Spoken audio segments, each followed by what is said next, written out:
I owned this car for literally 1 day. Okay, you guys, the past 2 days of my life have been so insanely stressful, and let me tell you why. So I bought my car. Woohoo! Yay! I didn't even get to really like enjoy it because the financing and like all of the contracting part, they fucked me so hard. They messed me up so hard. I didn't realize how bad the refinancing contract was. Blase. I didn't realize any of these things until, of course, I call my father and I tell him like I'm all excited. I'm like, oh, they did this and this, and my dad's like, what? Basically, they signed me up for gap insurance. Didn't need it. Honestly, guys, I can go back and forth about how shitty the contract was, but luckily there's a 2-day canceling like contract fee. So instead of buying this car that I was so excited to do, I am no longer buying this car, and I'm here at Mercedes-Benz right now and I'm dropping it off. I owned this car for literally 1 day. I'm just gonna trade it in, forget the contract, whatever, and in a few months I will be getting into a new car. And I say a few months because we have some life-changing things coming up that you guys don't know about yet, and you guys will know very soon, and then you will understand why it is not smart for me to get into a vehicle right now. Okay, so stay tuned for that. But yeah, long story short, I feel like I really try to do what was best financially. I was like, okay, I'm gonna buy this car for the low, and then I'm gonna sell it and I'm gonna flip it, whatever. It was not that simple, and it was never that simple. And I'm just a girl.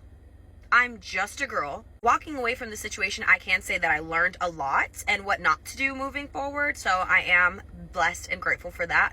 But I'm really not liking Mercedes-Benz right now, or like the people at this exact location, because of how they went about things. They literally played me. Anyways,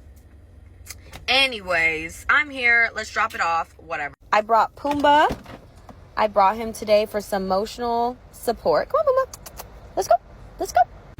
I have officially arrived with my special guest, Pumbaa. What's your 401k balance, just while we're on that, because I don't have the document? So it's like 5,000. Okay, and is that your only retirement account? Because I don't have any others. Yeah.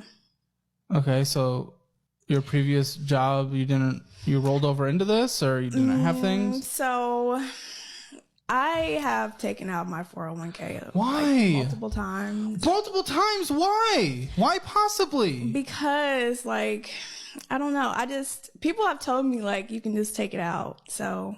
Well, yes, of course you can. With penalties and taxes, but yeah. I mean, there's a lot of things you can do. You can go murder someone right now. There'll still be consequences. Yeah, I regret it now, but. Would you do this multiple times? Like 2020 and 2019. Like, I think it was like 2 years back to back. I did it. That's insane. What did you take it out for? Back to back years.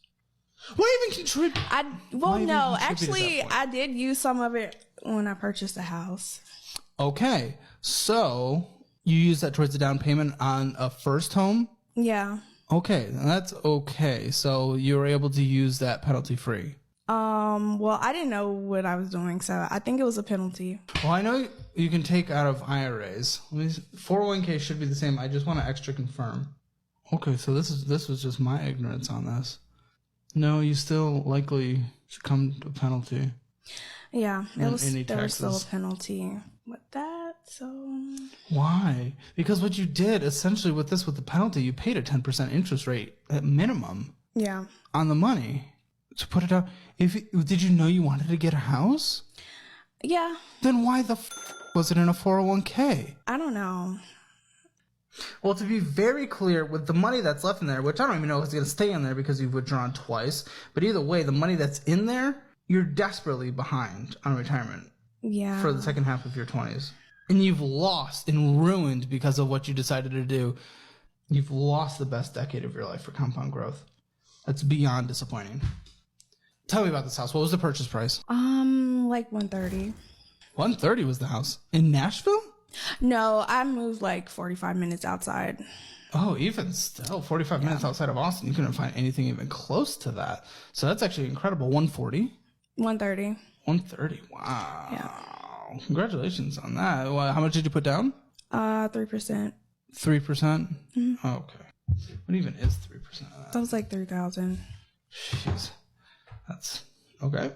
Great news, sport. I actually got you approved of that 2009 F-250 out there. Only $11.99 a month. What do you say, man? I don't know. I was kind of playing. Great news, sport. I actually got you approved of that 2009 F-250 out there. Only $11.99 a month. What do you say, man? I don't know. I was kind of planning on moving out soon. What do you think I should do? I mean, move out, buy a truck. I mean, look, I'm a car salesman, man, but let me give you my honest opinion off the record. How you gonna move your stuff if you don't have a truck, dude? You're so right. you gotta get the truck before you can move. Okay, right? okay, I gotcha. Exactly. You got any questions for me though before we wrap this up? I mean, the $11.99 a month, that's no problem. I make $3,000 a month, so like You make oh, dude, you're good. that's less than half. Like I'm Not even half, dude. Yeah, and You're perfect. I don't have the full $5K to put down. You guys take credit card? Dude, we can put the whole thing on a credit card. $5K. Oh, let's go. I'm gonna be perfect then. Oh Now, man, we're gonna take care of you. last question: does this include a warranty?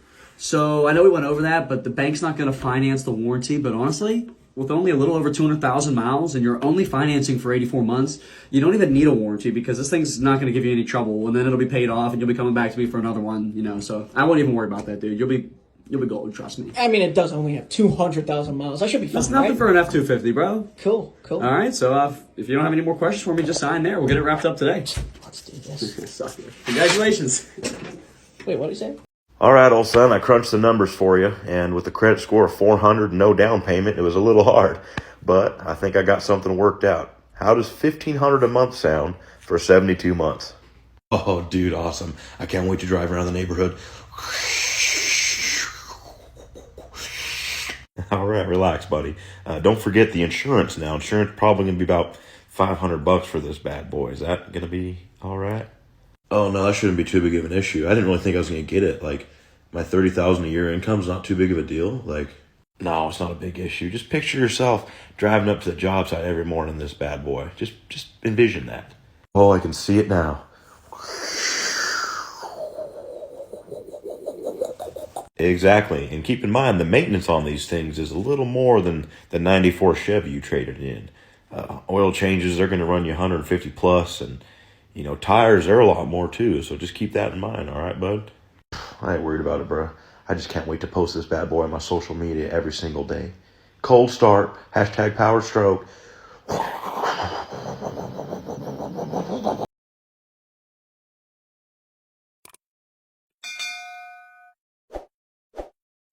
I really ruined myself financially in my 20s.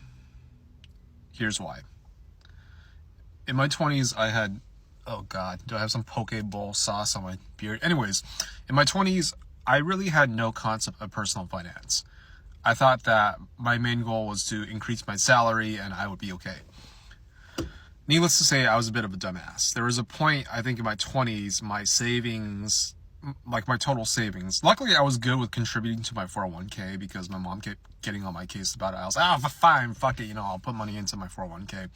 But that was actually really good because that was one good financial habit that I did do. But my savings rate, what I'm trying to get to is my savings account, and I'm just kind of blabbering at this point. It never exceeded around, I would say, $12,000 because I would usually spend it, and I had no concept, I had no long-term vision of where do I want to be. So, long story short is I had savings, my career was going up, I made more money, but my spending also went up. So this is mistake number 2 is lifestyle creep. Mistake number 1 is not actually saving enough money or just keeping my savings at a set amount. So by the time I became 27, I wanted to start my own business because I was tired of corporate America. I wanted to be free, all this shit. I actually ended up at 44K in debt. And then from 2019, now I'm in my 30s, right? I spent around 2 years just paying off that debt. So that's mistake number 3, if I'm counting correctly. It's getting into heavy debt. And to this day, like my net worth is, I'm not going to reveal it on this channel or on this account, but I'm definitely a few $100,000 below what it could have been had I been a lot more smart in my 20s. Like, I'm not going to cry over not investing and buying Bitcoin when it was a few $100 each or $1,000 each, like in 2016 or 2015. But I will say that I made a lot of dumb financial mistakes in my 20s. Luckily, the good thing that I did do was I did max out my 401k, which has had pretty good returns at this moment. You never know. But at least I did that right. But to really recap, I got into heavy debt. I didn't save past a certain fixed amount. I also had lifestyle creep. These are 3 things that I would say, if you're younger, or even right now, if you're in your 30s or 40s, don't fall into that trap, because you could be actually giving up hundreds of thousands of dollars down the road. So learn from my mistakes. Sometimes, honestly, I just feel this pressure in life because I'm not where I want to be financially. That's more of a mindset thing. But I would also say in my 20s, I did kind of mess up a little bit, and we learn from my mistakes and, you know, don't repeat them, and you will be in a much better financial position in your 30s versus where I am right now.